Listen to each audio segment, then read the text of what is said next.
इससे पहले हमने पढ़ा था the first 5 year plan and the second 5 year plan, and we saw कि जो फर्स्ट 5 ईयर प्लान था उसमें it had an inclination towards agriculture, मतलब वो बहुत अग्रेरियन सेक्टर इंक्लाइंड पॉलिसी था।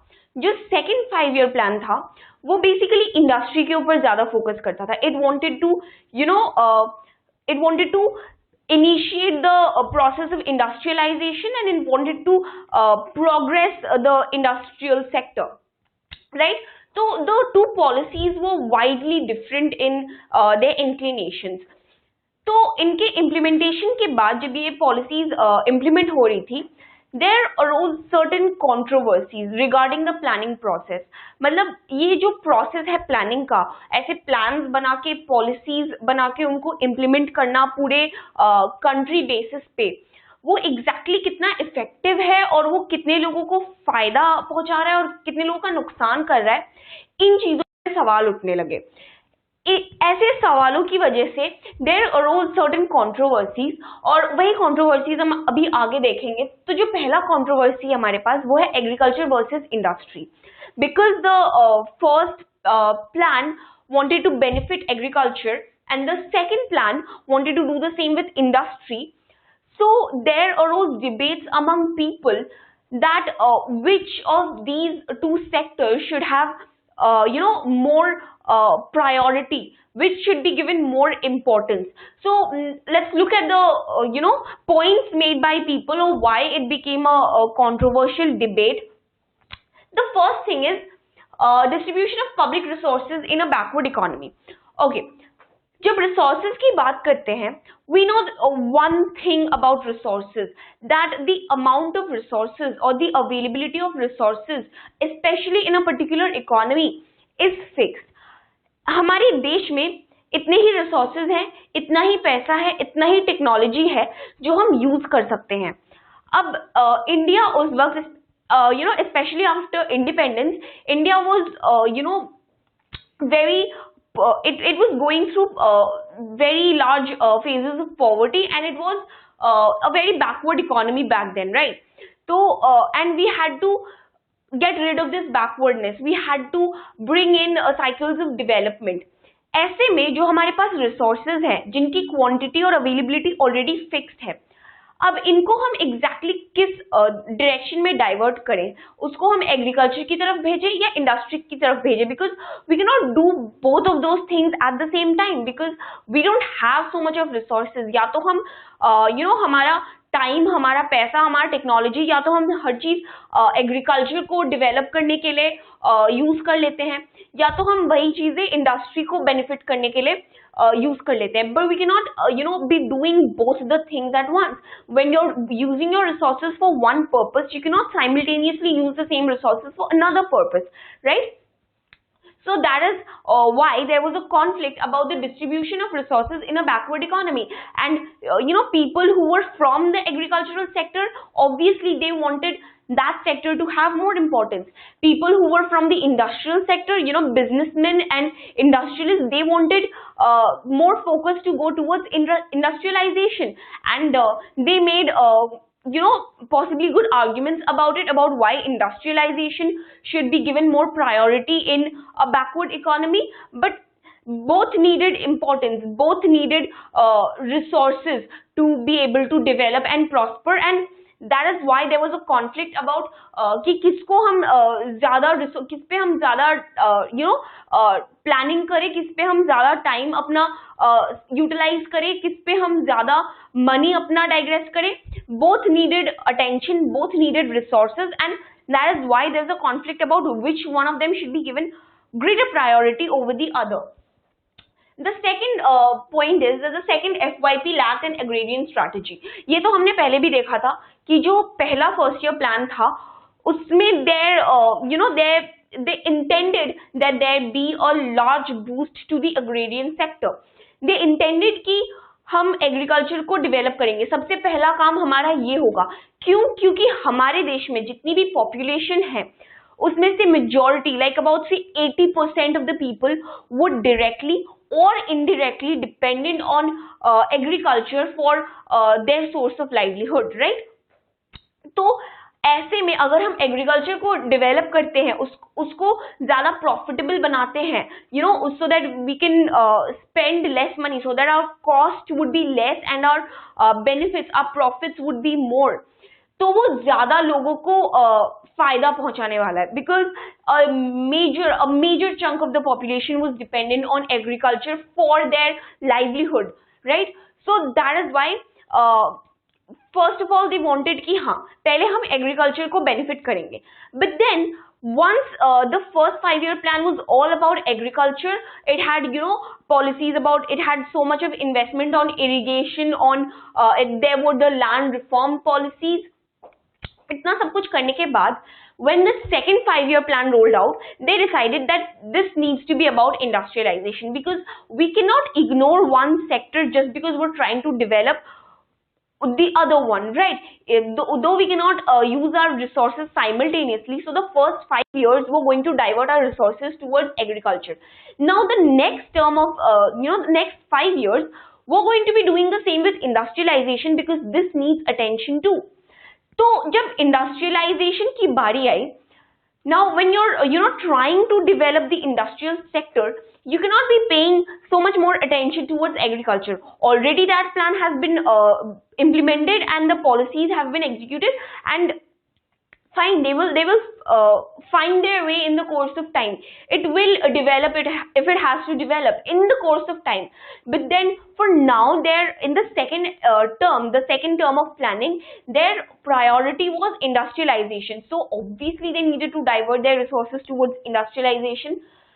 तो अब इंडस्ट्रियलाइजेशन को बेनिफिट करने के चलते एग्रेरियन सेक्टर जो था वो बहुत ज्यादा इग्नोर हो चुका था, right? because obviously you have less resources and you cannot be using the resources for both the purposes at the same time. So people were trying to develop the industrial sector, and in the process of that the agriculture sector got widely ignored. Now people did not like that, people did not take that very well, because like we talked about earlier, majority population agriculture में involved थी. Industrialization तो बहुत ही नया concept था हमारे देश में, because when the first few industries came up under British rule, and that too they were very few of them, finite countable numbers of industries within the British occupied Indian economy, right? बहुत कम industrialist थे पूरे देश में. अब हमें ये पता है कि इंडस्ट्री को भी हमें डेवलप करना है, but then again since we're giving so much of boost to industrialization, a lot of new industries might come up or it might benefit the previous industries, but they were not that big a population to start with. We were developing the industrialization process, but then for that purpose a major sector, a major chunk of the population was being ignored. So obviously a lot of people did not take that very well. It did not go down with agriculture related people. It did not go well with people who were directly or indirectly involved in the agrarian sector. So the second FYP lacked an agrarian strategy, and this annoyed a lot of people. Now let's move on to the third point, J.C. Kumarappa. J.C. Kumarappa was basically a Gandhian economist. So obviously he wanted that the poor and the downtrodden people should be given opportunities to develop and to prosper, and this wouldn't be possible if you take out the priority from agriculture, if you shift your attention, if you digress your attention away from agriculture. So this economist J.C. Kumarappa, he proposed an alternate blueprint of the plans and the policies, which actually put more focus on rural industrialization. अब rural industrialization एक ऐसा concept है जो agrarian sector को और industrial sector को साथ में लाता है. Suppose if we were to build industries, to build factories in the rural areas, इससे क्या होगा? First of all, there would be investments in the area, right? And how would these investments benefit the local people? जो factory setup होगी उसको चलाने के लिए लोग चाहिए होंगे, there would be the need for labour, right? अब लोग ऑब्वियसली अर्बन एरिया से तो आएंगे नहीं, people from the local community would be employed, people from the nearby rural areas, these people would be the ones working in those factories, in those industries. So, and they would get wages, they would get their salaries, and that is how the investment that you're making in that factory reaches out to the hands of the people, the rural people who are living there, who will find more jobs because of this the investment that you're making in that rural area. So and like we talked about earlier, जो हमारा economic situation था उस वक्त, there was very limited urbanization in the country back then. A major part of our economy was in the rural sector. It was villages and villages all around. There were not so many cities. There were maybe a few developed towns where industrialization had already occurred. There was a bit of urbanization, but then majority of it was still rural. So when you're and this is a very age-old concept that industrialization and urbanization go hand in hand. So obviously when you pick a rural area and you build a factory there and you employ people living in that area to work in your factories, and you pay them money, you pay them wages and you pay them salaries, so obviously now they are better off than they used to be earlier. All these people, अगर यहाँ पे एक factory नहीं बनी होती, ये सारे लोग अपने जमीनों पे, अपने खेतों पे काम कर रहे होते, which is why there was such huge pressure on agriculture, on land, and it didn't give them commensurate benefits either. तो अब ये सारे लोग एग्रीकल्चर से हटके अब ये लोग फैक्ट्रीज में काम कर रहे होते, अब इनके पास एक स्टेडी जॉब होता, एक रेगुलर जॉब होता, इन्हें पैसे मिलते. Also it would ease the pressure on the land, and these people would be able to spend that money. And when they are spending that money, when they are demanding more consumer goods for themselves, they are in a way helping to bring about urbanization in that area. There will be a lot of development, a lot of developmental activity, a lot of progress in that area. And this in the course of time, this helps to bring about urbanization in that area where we're going for industrialization. So J.C. Kumarappa, that is why he proposed an alternative blueprint which put more focus on rural industrialization, so that even the rural economy could be benefited from industrialization. Moving on, Chaudhry Charan Singh. We have discussed Chaudhry Charan Singh earlier. He was a minister from Congress who later left the party and formed another new party called Bharatiya Lok Dal. So he articulated the importance of agriculture. This man actually wanted to spread the awareness.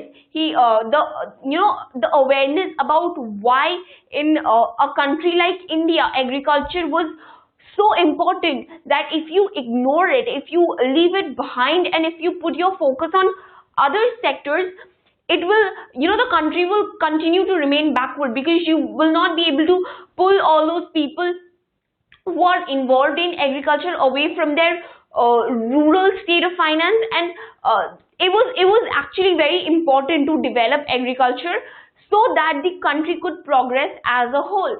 So these are the cases made about why agriculture should be given more priority. These are the points that favor agriculture in the debate of agriculture versus industry.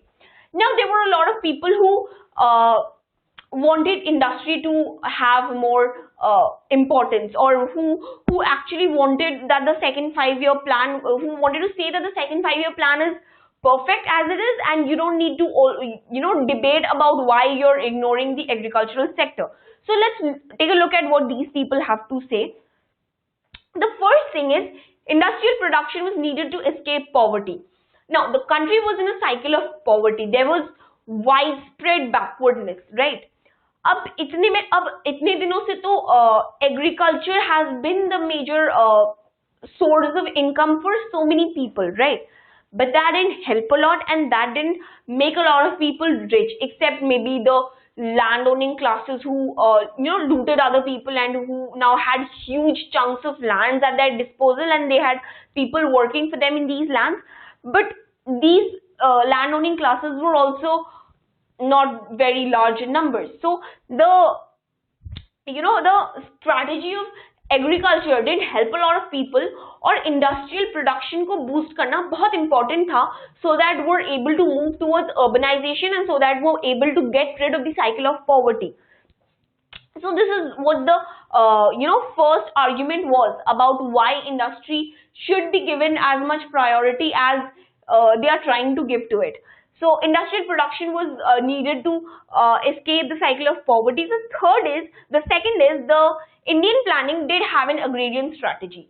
Now this is regarding the first 5-year plan. पहले 5-year plan में हमने देखा था that the government tried to boost the agricultural sector, boost agricultural productivity. It made certain laws, it made the land reform policies. इतना सब कुछ तो किया गया था so that the agricultural sector gets some help from the government. Now let's look at what these strategies included. The first being the land reform. So like we studied earlier when we were talking about the first 5-year plan, there were a lot of land reform policies like consolidation of land holding and putting an upper limit or a ceiling towards how much land a particular person can own to their name. So these land reform policies were meant to benefit the poor among the farmers, the poorer of the farmers, because the rich, the landowning classes didn't need that much help from the government. Who needed help were the people who first of all didn't have land, who used to work as tenants in other people's land, and those who had very small fragmented sizes of land holdings. ऐसे लोगों को government की help चाहिए थी, और ऐसे लोगों को हेल्प करने के लिए गवर्नमेंट ने ये लैंड रिफॉर्म पॉलिसीज बनाए थे, right. The second was about the distribution of resources. Government क्या चाहता था? गवर्नमेंट चाहता था कि हम एक अपर लिमिट लगाए, हम एक सीलिंग लगाए कि हाँ इतना लैंड एक इंसान ओन कर सकता है, उसके बाहर उसके पास जितना भी लैंड है वो हम उन लोगों में बांट देंगे जिनके पास लैंड होल्डिंग्स नहीं है या जिनके पास बहुत कम लैंड होल्डिंग्स है, right. So this was what the government had planned, and this was how the distribution of resources was supposed to take place.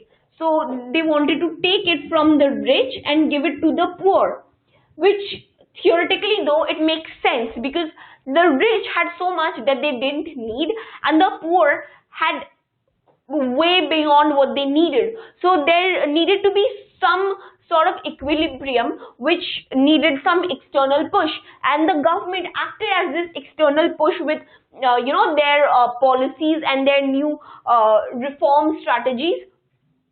So this was about the distribution of resources. Then there were programs of community development again implemented by the government, and then as we saw earlier there were investments on irrigation projects.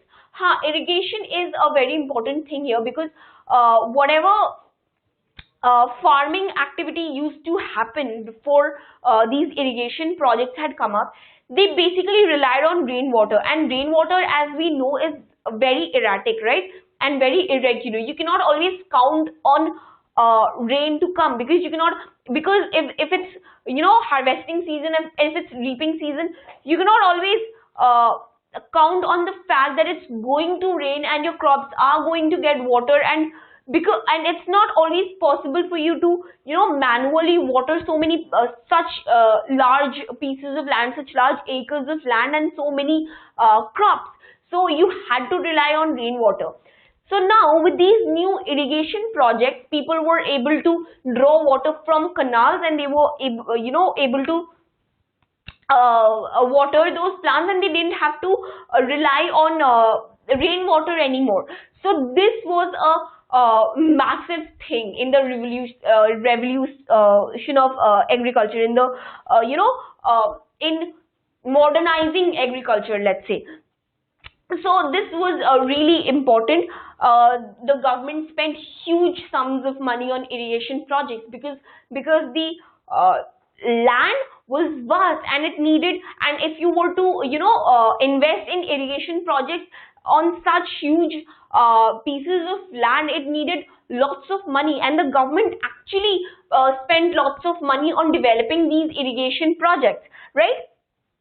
So what they basically wanted to say is, ऐसा नहीं है कि हमने agriculture को importance नहीं दिया या उससे प्रायोरिटी ले लिया. ऐसा नहीं है कि हम इंडस्ट्री को डेवलप करने के लिए हम एग्रीकल्चर को इग्नोर कर रहे हैं. ये सारी चीजें ऐसी चीजें गवर्नमेंट ने की थी ताकि एग्रीकल्चर को हेल्प मिल सके, ताकि अग्रेरियन सेक्टर को जो है it got a boost from the government side, and so that the agrarian sector could develop, and so that it could help the poor people among the farming classes. It could help the poor people financially. It could help the poor people get rid of their state of poverty, so that it could help these people also reap the benefits from agriculture. So these policies were implemented by the government. But the thing is, let's look at the last point. The problem was not with policy but non-implementation.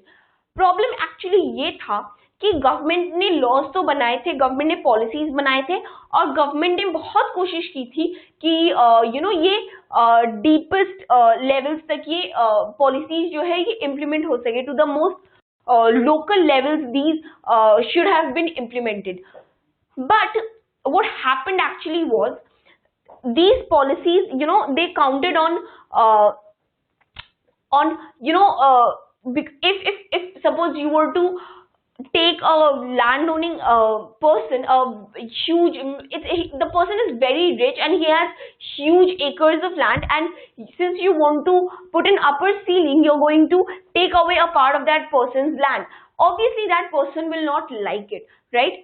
So, and he's a rich farmer and he has lots of wealth and lots of power. So what they used to do, for example, what they used to do is transfer that same land holding to their friends or family's name, so that you could not take it away from them, because one person can have a certain limit of land holding, but then several people in a family can have their own pieces of land holdings, and the government won't be able to do anything about that, right? So this is how the land owning classes basically escaped the land reform policies, which were meant to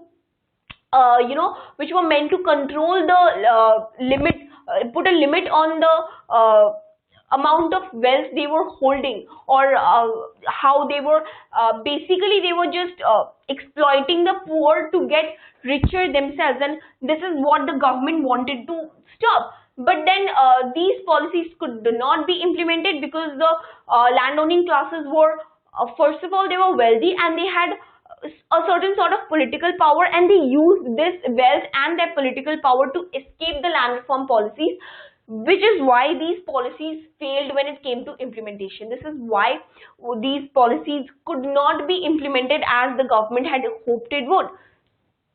So this again goes on to prove the point that government ने policies implement की थी, government ने agricultural sector को ignore नहीं किया था. It was not prioritising industry over agriculture.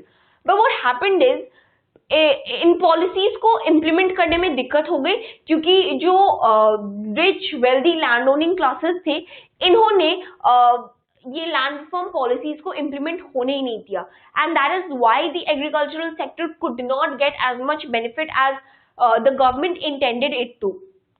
So the problem was not with the government or its policies or the laws that it made, or the kind of inclination that it had towards the industry in the second 5-year plan. The problem was that the policies that it had hoped to implement would not get implemented, because a lot of people found ways to escape the reform policies that the government wanted to implement. So that's all about the debate of agriculture versus industry. The next thing that we're going to be looking at is the public versus the private sector, and this is all that there is to about this debate. Okay, so now let's talk about the second debate, that is the public versus the private sector. So what happened was, जब India के पास ये decision लेने का time आया कि what sort of an economic route it wants to follow, what sort of an economic model it wants to base its own economy on, there were two options, right? We might have talked about this earlier. So India was to choose between the socialist model and the capitalist model of development. But then, history tells us that both of those models have their own flaws. Neither of them is perfect, and they all have their own benefits and their own problems associated with them. So you cannot really weigh in that one is better than the other, right? Even though the ministers that we had in Congress and our national leaders, even though they were more inclined towards a socialistic pattern of the society, but then the economic model didn't want to, be one of those two. So we decided to go with a mixed economic model, one which most countries of the world follow this to this date. So what happens in the mixed economic model is that you take certain things from the socialistic model, and you take certain things from the capitalist model, and you take the benefits of both of those two models, and you try to avoid the problems associated with either of them, right? So this was the kind of economic pattern that India was to be based upon. Now, one thing that combines, two of those models, this mixed economic pattern, it kind of invited criticisms from both the political left and the political right. So, as with politicians, they have an opinion about everything, and since we're sort of trying out a mixed economic model, and we're trying to get the benefits of both the models and try to avoid their problems and whatever drawbacks they had associated with it, a lot of people had a lot of criticisms about anything that was related to either of the two pattern, right? So uh, this was basically about the role of the government. The public versus private sector debate basically talks about कि government कितना intervene कर रहा है, उसको कितना intervene करना चाहिए, और कितना उसको it should take a side seat, it should take a back seat, and it should let the private sector do its thing. So the argument is regarding the role of the government. Now these are the people, these are the arguments of the people who thought that the government was being way too much involved, who wanted the role of the state to be more controlled and more limited than what it was. And these are the people who think that the government was not doing enough, who thought that the state ought to intervene more in what was happening in the economy, and not so much should be left to private actors. So we'll start off with this one. Now these were people saying that the government is involving way too much. So let's see what they argue. The first thing is that the private sector did not get enough space or stimulus to grow. So the first thing is because of the involvement, the excess involvement of the government, because of the government's intervention and its practice of trying to control everything, because of the intervention of the state and almost everything, the private sector did not, because it needed space to grow, it needed to do its own thing, and it needed that it should be able to go forward with its own plans and with its own structures without an external pressure. So because the state was so because it was prying on everything that was happening in the economy according to these people, so the private sector, that is why it could not get enough space to grow, could not get enough space to develop, and because they were not allowed to allowed so much of freedom to be able to exert their own influence in the economy, right? So that is the first point. The second point is systems of licenses and permits for investment. अच्छा, investment में क्या होता था उस वक्त कि if you're a businessman or if you're an industrialist, right? If you want to suppose you want to build a factory, build a new factory, or you already have a factory and you want to extend it, right? So for whatever form of investment that you're going to make, you need a permission for the government, from the government, right, for your plan. Whatever you want to do next, if even if you're building a new factory, even for that you need a permission from the government. The government has to allow you to be able to do that. Only then you will be able to go forward with your plan. Now, these permissions or allowances came in the form of licenses and permits. You had to get a license issued, or you had to get this permit from the government to be able to carry forward your investment plan and whatever you want to do with it after the plan is executed. So these systems actually were meant to curb the level of power of private actors, because investment कौन करता है? The private sector will invest on factories, on machineries, on new buildings, on whatever. So this was meant to limit the power of the private sector, because in this way the private sector would always have to ask for the government's permission before it does anything more, before it does anything that is of substantial importance and substantial measure, right? So this was meant to limit the power of the private actors. And this is another argument regarding how the state was getting way too involved. It was doing much more than it ought to have been doing. The third thing is, no import implied no competition, which implied little or no incentive to improve domestic goods.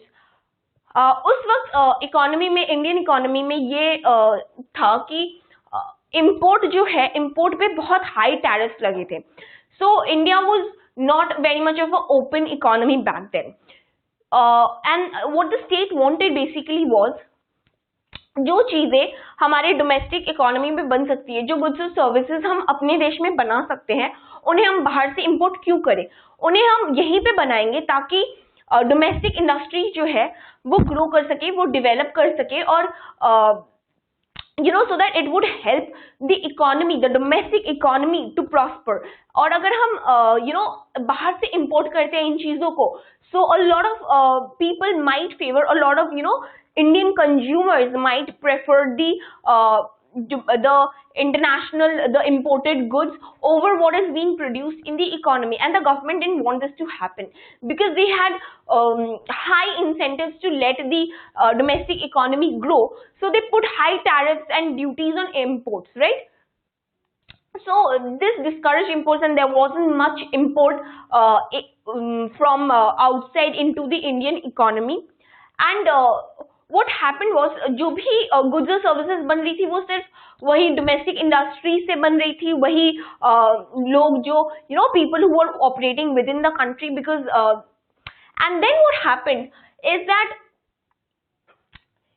it's just that these industries which are operating within the economy, these are growing fine, these are getting a chance to prosper, these are having their hands into the Indian market. They have such a large range of consumers, so it was quite obvious that whatever they were manufacturing, or whatever they were creating or producing, would get sold, because there was little competition in the economy. Not a lot of industries were there, and whatever foreign industries were there, they were not allowed to export their products into India, right? So this is the reason why there was little competition for the domestic industries, because they knew that they have the Indian consumers at their disposal. They knew that their goods would get sold no matter what, at least a major portion of it. So no import, that is why implied no competition, because there were very few domestic industries to start with, and no competition implied little or no incentive to improve domestic goods. So because there was no competition and because these domestic industries which were operating within the economy, they now took this for granted because they don't have an incentive to improve the quality of their goods. उनको पता है कि जो वो लोग बनाएंगे वो चीज बिकेगा जरूर, तो अब उनके पास, और अगर कंपटीशन होता किसी तरह का, तो they would try to improve their own product ताकि वो ज्यादा बिके, ताकि वो ज्यादा चले और लोग उसको ज्यादा पसंद करें. बट यहाँ पे कोई कंपटीशन ही नहीं है. People have taken this for granted कि हाँ जो व्हाटएवर वो प्रोड्यूसिंग, ये चीज तो बिकनी है ही.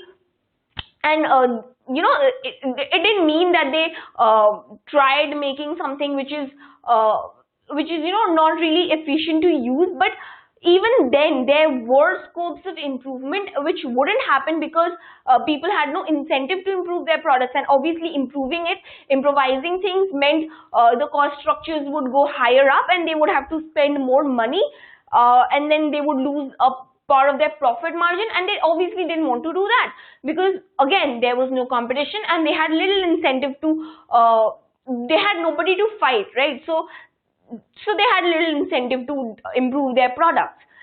This was again another argument about the role of the government, because it was the government who had decided that we will discourage imports into the economy and we will make sure कि हमारे देश में जो भी चीजें बन सकती है वो हम अपने देश में ही बनाएंगे और उन चीजों को हम बाहर से इंपोर्ट नहीं करेंगे, क्योंकि हमें अपने डोमेस्टिक इंडस्ट्रीज को इम्प्रूव करना है. So this was again another argument about why and how the state faltered, and because of which the private sector had to suffer. So this was the third argument. The fourth is state control led to inefficiency and corruption. The fourth argument that they made was that जो public sector था वो बहुत ज्यादा चीजों को control करने की कोशिश करता था. इतनी उनको मतलब करने की जरूरत नहीं पड़ती. It did more than it had to. So and obviously the state has its own things to take care of, and then it was trying to control so much of the economy way more than they actually needed to.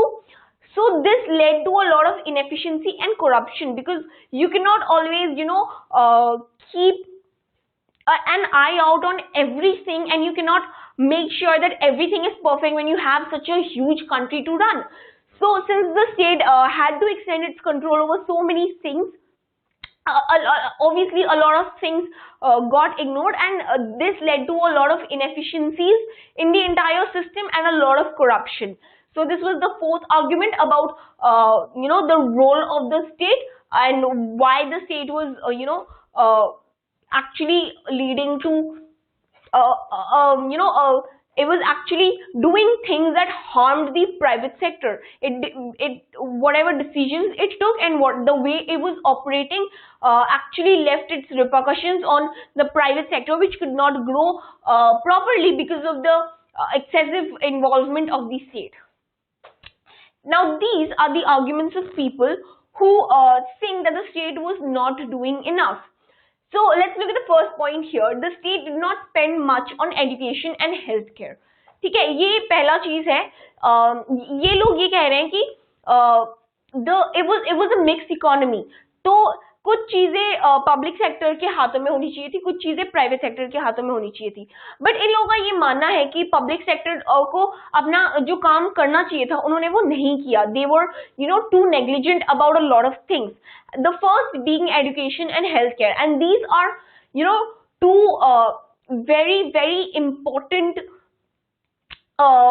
part of the social system, and the government in every country, the government has to spend a lot of money on these two things. These are one of the very important portions of the government's spending, of the government's expenditure. And according to a lot of people, the state did not spend much on these two things. They spent less than what they should have.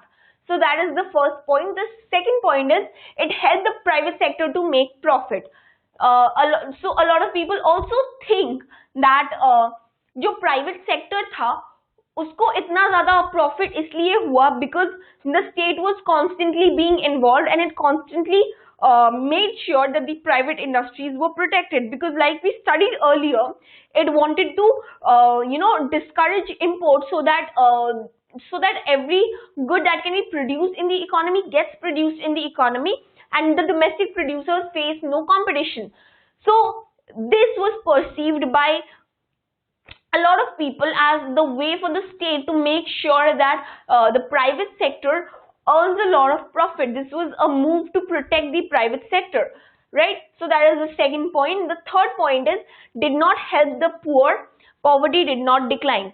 So a lot of people argue regarding this, that while this the planning and the policy implementation thing was going on, हमें basically poverty को eradicate करना था. That was one of the prime objectives of the government, right? But while the state was while there were debates going on in the country about the in the role of the state and its involvement, and so what happened was, the state was trying to make the domestic economy grow by discouraging imports, and was trying its best that the domestic economic players come up and they reboost the economy, they vitalize the economy, and we do not have to always depend on foreign imports of important items. But then in this entire process, a lot of poor people felt ignored, and they felt like the government is not really doing anything to benefit these people. And also if we look back, the poverty did not decline so much, even though the proportion of the poor declined, but their numbers were going up, because because it depends on how you define poverty and how you measure which person is poor and which person is not, and that measurement kept differing from time to time. So people say that amidst all of this debate and all of this action policy thing, the state did not really do anything to help the poor people who needed the government's help the most. So that is the third point. The fourth point is, the state created a new middle class which enjoyed higher salaries but had low accountability. So this middle class,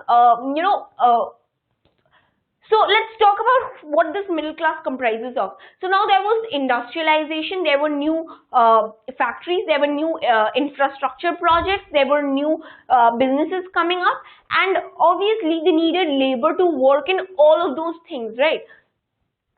So a bit of skilled, unskilled labor, people who were moderately educated.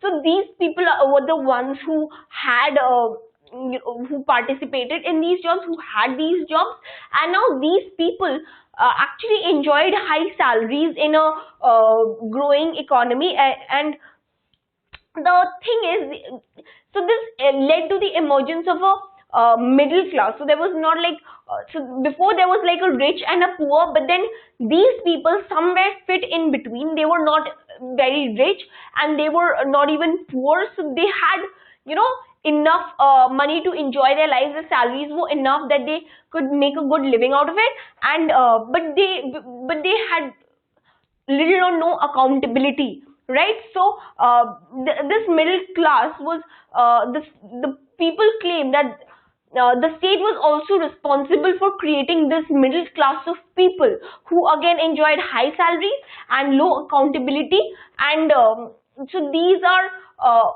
all the things that the state is responsible of doing or of not doing. And that's all that there is to the debate between the public versus private sector, which we should basically look at as the role of the state, or how different people wanted the role of the state to be and how they perceived the government's involvement in various things.